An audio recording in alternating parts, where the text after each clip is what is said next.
Okay, let's watch Origins first. It looks like it's really highly produced too. Let's watch Origins. Oh, the deep breath. All right, guys. He changed the way the game was played. Origins Max. Let's check it out. Okay, I love the deep breath. This hits different after them just winning world first too, man. It's like, all right, here we go. That's gonna be an intro. Yes, done! Let's go! Oh, this is really highly Come on. Come on. Come on, Kareem. Come on.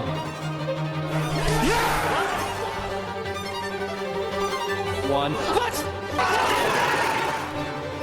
I love the nerd screams. It's great. Yes. Let's kill this fucking boss. Come on. Let's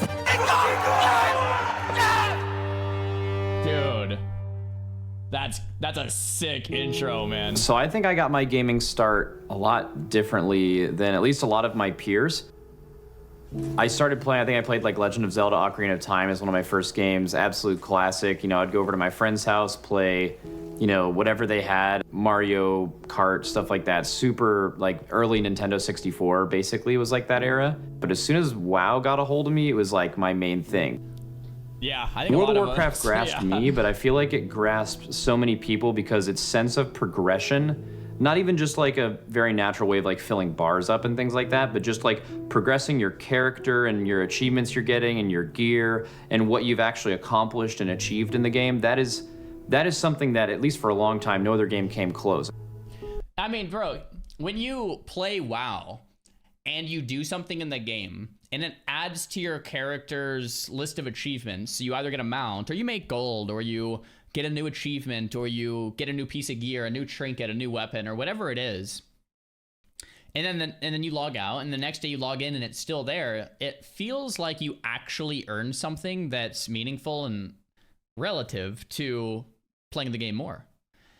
And then when you go play other games and you like play for a little bit and then quit, and then you play another game and play for a little bit and quit, it's as a WoW player for my whole life, it feels like you kind of are wasting your time, which sounds funny. It sounds silly coming from a WoW player saying like other video games are wasting your time.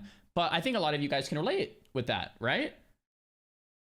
It's like you want your time invested to actually mean something years down the road, and in WoW you actually get that to some degree because everything you put into your account is probably gonna be there years down the road, whereas another game you put the time in, then you just kind of stop. So I can totally relate to what he's saying, right? Having said that, if you want to get real deep with it, then it's like, well, eventually there's gonna be no more WoW, and eventually we're all gonna die, and it's like, well, yeah, bro, it's 10 a.m. We're not going there. All right. Yo, Maddie. It actually didn't like fully grasp me until I went really hard on it in college, and then raiding is what I fell in love with. Oh, I'm not. I got. Oh my God! No! Back up! No! That didn't happen! No! What other game can you like work closely with 20 people that you like strangely somehow get along with? What group project at work or school or anything where you're working with that many people, is it like a seamless process where people generally get along? Like, it's really complicated, right? But like being able to overcome something genuinely that challenging with people that you like and enjoy, and that many of them, you can't replicate it anywhere else. That's pretty special, man. Like, I'm gonna be honest.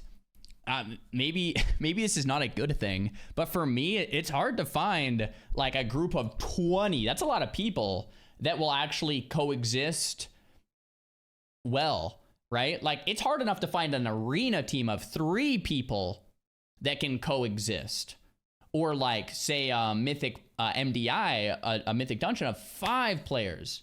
To find 20 players that will actually get along for a long period of time, I don't know. Sports, yeah, I mean, I guess I've been more of a solo kind of a guy most of my life. You know what I mean? Kind of just like solo dolo. So even for me, finding like a threes team where everyone is just kind of chilling. I remember when I was playing with Peekaboo, It was just like good vibes all around. And it was always a fun time playing with Peekaboo for that reason, right? And I've had other great teams. But it's hard. I guess what I'm saying is it's hard. It's special. When you find that, it's great, right? It's not easy. The Race World First really bursted into popularity. You know, since it's come out, it has not stopped growing. A big part of that is because people have always wanted to see the top guilds play. It would have probably never happened if Method felt like they didn't have competition, and that's what happened kind of near the end of Legion, is their competition kind of died out. So they're like, okay, we can stream the Race World First. They didn't know we existed because we didn't know we existed. I think 5 days before the first race in Old Year, where we were just like, we usually raid all day the first day, let's just do this whole week, and then we're on the weekend, right? So might as well do it over the weekend. Let's take 5 days and go as hard as we can. And we ended up like almost winning that race with no experience. But Method probably would not have streamed if they knew that we were close to them, right? In fact, I think in an alternate timeline, if we would have randomly won that first race, I wonder what that would have done. I wonder if maybe they stop streaming and we don't start streaming because, again, winning is just so much more important. Damn. Back then, it was... That's a really, really interesting backstory. So... Sko, right, the guild leader of Method, one of the longest standing World First guilds, still standing today, they actually just got World Third today, kind of created Race to World First. It was this idea at the time. This was back, sheesh, what, I want to say 2017. That year might be a bit off. Something like that, though. And, you know, he has this idea, right? Which, by the way, making a video like this for Sko would be awesome. Actually, maybe one already exists. Probably one already does exist. I'll have to look up. Because what a visionary, right? To think about something like that was, at that time, was absolutely crazy. Like, let's stream our, like, dude, people are going to steal our strategies. We're, like, giving it up. But they were so consistently getting World First, and they were so ahead of everyone, Method, at the time. It was like, let's just stream it and turn it into a massive event so people can follow. At that time, though, there was no voice comms. They muted, I believe they muted everything, right? They muted everything, but they still streamed it, which at the time, once again, was mind-blowing to stream your first kills, because it was all done dark back then, right? Like, you don't want to give away your strats, your positioning, like how everyone was standing, what specs you're bringing, what tanks you're using, healers, all that kind of stuff was kept private until after the race was won, and then they released all the footage so that other guilds could do it. So... props to Sko for that, right? Props to Sko. One team with any kind of money or sponsorship, and everyone else was just a group of friends playing the game for fun, and that was it. No one would have ever made it to this point by being motivated by money. You could have only made it to this point by genuinely loving what you're doing. We were just, again, like a group of friends playing together and like competing, and like we just did that for fun, and we were like, okay, let's try this. But over time, I mean, it's become so professional. I mean, when we started, we had exactly 26 raiders, I think, in a 20-man raid. Now we have close to 40 people, 32 raiders, and 8 people outside the raid that are like entirely dedicated to just improving the performance of people inside the raid. It's become an entire like coaching staff sick. And everything. But on the road there, we spent the first couple of raids honestly just playing catch up. You know, we felt like we had a really good team, but in hindsight, I don't really think we had a legitimate chance of winning for a while, like 2 or 3 times into it, until we had that base level experience of really how this worked. And that's not even strategy. That's, you know, that's eating and sleeping. You're unable to even put yourself in the position to get better unless you're actually in the lead. And it took us just a long time of doing that, really, to get better. And then obviously now it's just progressed to a point where in these races, it's weird. It's not like you play every week, you play every 6 months, right? If like the 6 month later team were to go up against both us and Echo's, formerly Method's team, from 6 months prior, I mean, you would destroy them. That's how much it's advancing in that amount of time from one raid to the next. So it's been a lot of progress. Wow. Well, the first time we won, I would say was a lot. It was, you know, we had been fighting from this with so much opposition. You know, we weren't streaming at first, so people were like anti us just because we were robbing them of content, I guess. It's like the first time we won was like just being able to say like we can do this, and it was a very dominant win.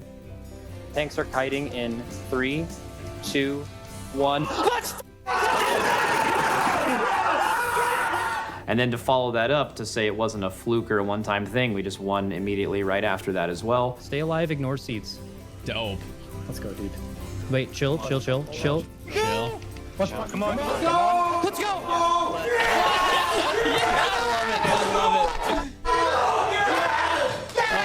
love it, dude. I still remember I was. I do want to clarify one thing though, that I feel like hasn't been said.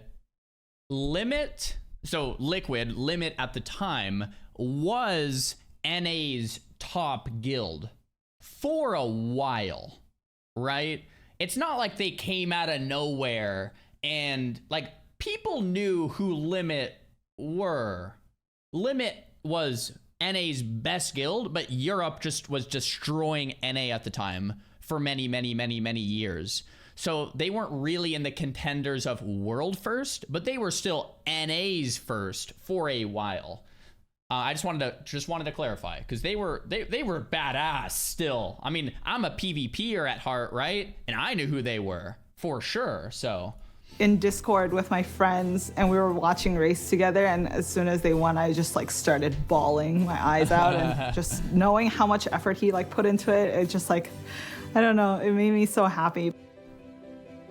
I don't know if being on top is what keeps you up at night as much as it just makes you have to work that much harder. And truly at a human level, it's hard to fight complacency when you win multiple times. You can preach it every day in a meeting. Let's not be complacent, let's not be complacent. But there's nothing that drives that level of like preparedness and passion and competitiveness than the sting of losing. You can never replicate how bad that feels without it actually happening to you. And we're in a great position, right? We have Liquid winning, and then we have Echo winning, and then we have Liquid winning, and then we have Echo winning. And it's kind of going back and forth. And what's so cool is every time someone loses, I feel like that fuels them for that next tier to be like, we're not going to lose again. Like, we're going to push that much harder next tier so we don't lose. And then, you know, say they win, and then like the other team loses, and then they're like, all right, we're getting them back. So we have this really great rivalry right now. And in fact, we're in a timeline where we have 3 guilds, right? Method killed Queen Ansarak like 3 hours after Echo. So Echo, Liquid, and Method, I mean, Liquid's pretty dominant this tier, let's be honest. But Echo and like there's kind of a trio now. There's kind of a trio now. Method is pretty much there again, right? So we have some good content next tier too. It'll be exciting. I used to think that we dealt with losing pretty well because like our guild doesn't like lose its morale. We're very productive. We're trying to get better. But I don't know if losing ever affected us like it did after this last race. All right, chat. I have some news. So we are going to play until dinner tonight. Take some time off, spend some time together, maybe watch a movie, rent out a bowling alley. And then we are flying home tomorrow, and we are going to come back strong on Monday and finish the race. So this decision, guys, I think it was a good decision. I think it was a great decision. It was a hard decision, but I think it was a great one. This race was happening over holidays. I think it was over Christmas. And it was like going into like the 20th day of the race. The players were burnt out. It was holiday time. So they made the decision to have everyone leave the studio, fly home, because right, they all fly to Santa Monica, I think. And so they lost. They came in world third. I think Method and Echo beat them this year because they took the decision to stop playing. They went home, spent time with family, came back, and then they killed it. I think that was the right decision, right? I think that was the right decision. What a hard call, though.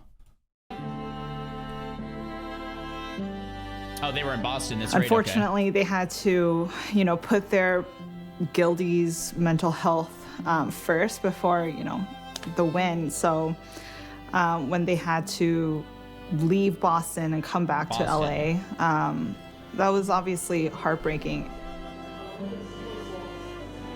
First of all, it was really hard to learn from because we just, we don't know how much we did wrong near the end of the race naturally, like where our preparedness was wrong or where, you know, like we were functionally doing things like because our philosophy is bad or something, versus how much of it was our brains were just absolute mush after doing this for 3 weeks, deprived of sleep, and we were probably making bad decisions and becoming easily more frustrated because of all of those factors, right? How much should you change? What if you change everything you did wrong, but a lot of the stuff wouldn't have gone wrong if you weren't in that state? The guild now is very prepared. It's a different tone. It's much more serious. You can see it in testing. All of you guys will see it during the race. I would say we are taking this much more seriously than we ever have before. So what I think makes Max a great raid leader is his ability to communicate, for one. He's very good at talking to people and knowing what they need to hear. Being a good raid leader is pretty challenging. There's obviously a lot of things inside the game that are super important. You know, you have to understand every class at as high of a level as you can to make the proper decisions of when you should be bringing them. But I think a lot of it comes down to your interaction with people.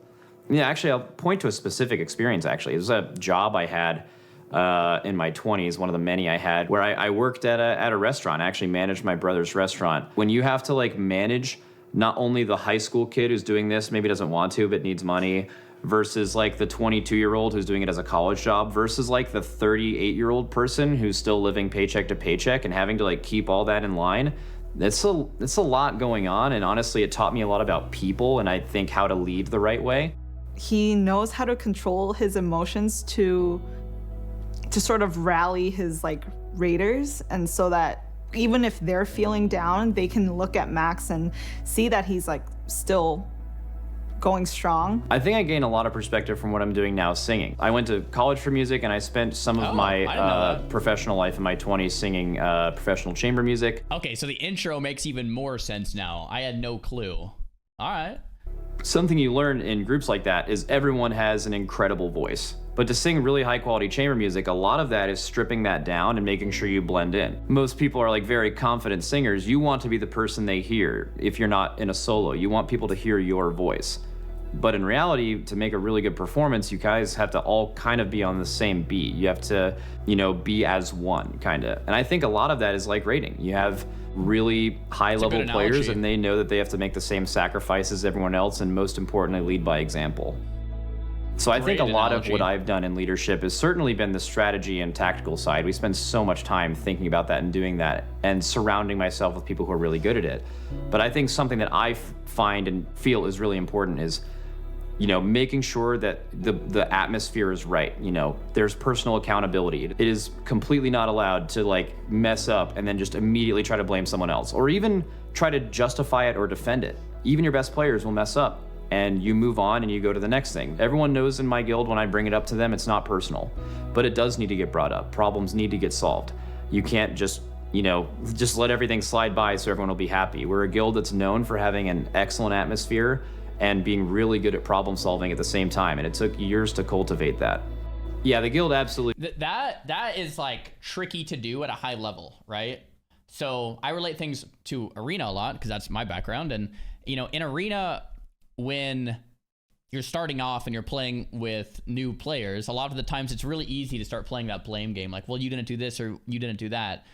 But some of my best teams at a super, super high level, you become friends with the guys, but then you start to, you know, someone makes a mistake and you automatically recognize they know what mistake they made. They're a good player, but they're also human and they're going to make mistakes, right? So, you know, all troll aside, like when I play with Peekaboo, he's a very good player, right? He makes the right call, say like 90% of the time or like 85, 90% of the time or whatever it is, 95. That leaves room for like 5 or 10% of the time where he's going to make the wrong call. So he'll mess up. But like, I know in my head that he's making the right call like 90 to 95% of the time. So when he makes the wrong call, I'm like, you know what? It happens. Let's keep playing, right? Like, let's just keep rolling. See, like when things like that happen, it's just like, all right, it's a numbers game, right? Because we're going to be making the right call like almost every time. And things like that, you just brush off. Right? It feels like a family. Everyone is very close. If you're not even playing WoW, which a lot of the times outside the race world first, you play other games for you know, most of the farm period. That's a lot of crazy. these players are playing these games together. A new game comes out, there's 20 people hanging out, all playing the game at the same time. It is, that's it is. cool. We are very, very close. It was so funny. Like when I was a hockey player, I feel like I was a terrible leader, and maybe I had to be a terrible leader at some point to be good at it and maybe see it done the wrong way. But like, I wasn't the captain of my team. I was someone who showed up late for practice and kind of didn't give a shit and was just able to, you know, go off of my talent and not really have to try very hard. And honestly, I think I got really lucky. You know, this ended up working out really well for me and for our team.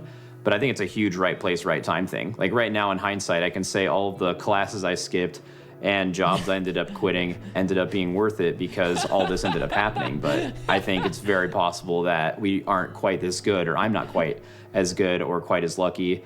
And then I look at all of that and I'm like, man, you know what? I probably should have focused more on this and less about WoW, you know? Yeah, I feel the same way, by the way. Letting people go from this is the single hardest thing I do, but it almost feels bad saying it's hard for me because I know how hard it is for them. I don't have someone, you know, remove people from the guild for me. It has to come from me, I feel like. You're not only firing someone from their current job, you're also probably taking away the thing that makes them the most happy. This is their hobby and their passion and their job. And a lot of the times, it's not really because they're doing anything wrong. Yeah, having to remove people from the guild is genuinely the worst feeling that I've felt in my life. I've been pretty lucky in my life to not suffer a lot of like close loss or bad things to happen to me. I'm serious. I like have nightmares thinking about waking up and telling someone that I've played with for years and I've met in real life and I know like people close to them. I've played thousands of hours of games with these people and I have to be the one to tell them that this isn't going to be a thing anymore. And this isn't like a lot of other sports where they can just go join the next best team. A lot of the times that there isn't another team to go and do this for your job. This is like it's the best place to do it, and it's like kind of the only place to do it, especially in region. That's tough. I probably don't deal with it very well. It's not easy for me to just go on a walk or go for a workout or hang out with my dogs and forget something like that. It's like a major life impacting thing for another person. It's impossible. And yes, you can approach it like a business. You can say, yes, you know what? This is with no emotion involved, this is the exact right thing to do to make our team better, which is the only goal. But this is tough, right? You have to, if you want to be a good leader, at some point there has to be replacements made. It's not going to be the same 20 people forever, right? And I don't know, for someone like me, like I really struggle with this. That's why when I raid, I'll usually have someone else raid lead, someone else recruit, and have someone else do the kicking when it needs to happen. I've been playing with Sardako, and Sardako's been kind of doing that, right? Like Sardako will invite people, and when people aren't performing, he'll be removing people as well. Dude, it's just so hard for me, man. Like, gosh. But to Max's point, 20 years. Or not 20 years, but you know, say 5-10 years playing with the same group of people, and for whatever reason, it's, you know, it's like, all right, we need to bring in some new perspective, new blood, new energy, whatever. Like we need to recruit, because you just have to do that, right? Think sports or something. You can't just play with the same people. You gotta kick people. Oh man, because at that point they're friends. You've met them in real life, right? Oh, that's tough. That's tough. On a human level, it's so personal and extremely hard to do. I think maybe the way that I deal with it is as bad as I ever feel having to do it. You know, I'm not doing anything wrong, but I have to do it. I know it feels much worse for them, so I would probably not ever want to put myself, like as much as it sucks for me, and genuinely I hate it more than anything, obviously they're going through something so much worse. It's pretty brutal. Yeah. Since we've started doing the race, it has been nothing but growth. Every single raid, the viewership numbers beat the previous one, and that's including with the player base going down over the course of an expansion usually. But it's grown into something more than WoW. So many... Have the viewer numbers increased this tier? So this video is from a year ago. The race just ended. A lot of the race had about 50K viewers, 40, 50. I don't remember what the other races had, but I swear in my head, the last one was over 100K on the kill. Yeah, so it went down. I think it went down this tier by... They had over 100K watching Liquid streams during kill. Okay, so that was at like 2... I was sleeping during the actual kill. I was watching on that like 1% pull and stuff like that. Okay. I don't know. I'm curious. I would love to know the stats. Liquid channel grew a lot. Traf knows. Max had 60K on the kill in addition. Okay. Okay, so it was 60K on Liquid stream, 60K on Max's stream. Okay. Interesting. Because I remember one tier. I remember being out in my kitchen. And I think this was like 3 or 4 tiers ago. And Echo and it was complexity limit at the time. So Liquid. And they were both pulling at the same time. And I was swapping between Echo stream on my phone and then swapping because they both had the boss at like 1%, and then they would wipe and then they would be like, oh no, and then you would swap to the other stream. And it was well over 100K viewers on each stream from what I remember. So I don't know if it's gone down since that or not. Maybe my memory is, yeah. If it was 6 hours earlier, the viewer... Yeah, it was also in the middle of the night. I was sleeping for this most recent Race to World First. I was sleeping. I would have loved to watch it. I was watching it all day long, and then I had to go to bed at some point, so I missed it. Anyway. People come up to me in real life that watch the race that don't even play WoW. It's like something unique about this that is so watchable, especially watching the players' POVs where... You know, you're hearing a group of people that genuinely like each other, solve very hard problems, and play at the highest level, and being able to like witness that and hear like hear the ins and outs of it. There's really nothing like it. There's nothing like it in esports in general. And then the fact that it's community run and it's like kind of for the players, by the players is definitely something that attracts a lot of people. My ambitions for the future, I have like kind of like 2 lives right now. I'm like the top retail WoW content creator. So that's a big ambition of mine. But the thing is that we'll always fall behind the competitive side of it. In fact, months like these are really, really difficult because it's when I want to be creating the best and most content, but it always falls to the wayside as it should for any kind of competitive obligations. It's so weird. The Race to World First for me is by far the thing I like doing the most. If you were to take streaming away from it, if you were gonna take the money and the exposure and the viewership and everything, it was just back to how it used to be, where it's off stream with your friends until it's over. That is what I like doing more than anything else in my life. That is how it is for me currently. I can't... And that's how it has to be too. I think there's so many people that like want to get into competitive esports. So playing professionally either in PvP or maybe Race to World First or whatever it is. And they're like, the first thing they ask is like, how much money do you make doing it and stuff like that? And it's like, dude, wrong question, pal. Like, is this what you want to do? Is this what you love? Right? Is this what you love doing? Right? And it's like, you gotta start from the other end. And I think Max is spot on there, man. Like, this is the stuff that you were doing anyway, way before you got paid. You were playing 12 hours a day because you wanted to, right? Like, yeah, it has to be that way. I can't really see that changing. If that were to change, I would be the first person to step down. I actually feel pretty strongly about that. If I ever felt like I don't have the same passion for doing this, I'm never going to continue with the team and be that leader or person who's sticking around for the viewership. I would instantly try to always do the best thing for us to compete. But for now, WoW is everything. And we are all the way down with this. I really doubt I could ever see myself stopping. That's dope, man. What a good watch.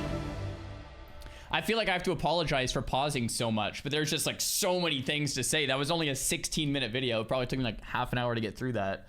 What a great watch. So thank you to Same Akan Thista 38 for putting it in the Reddit.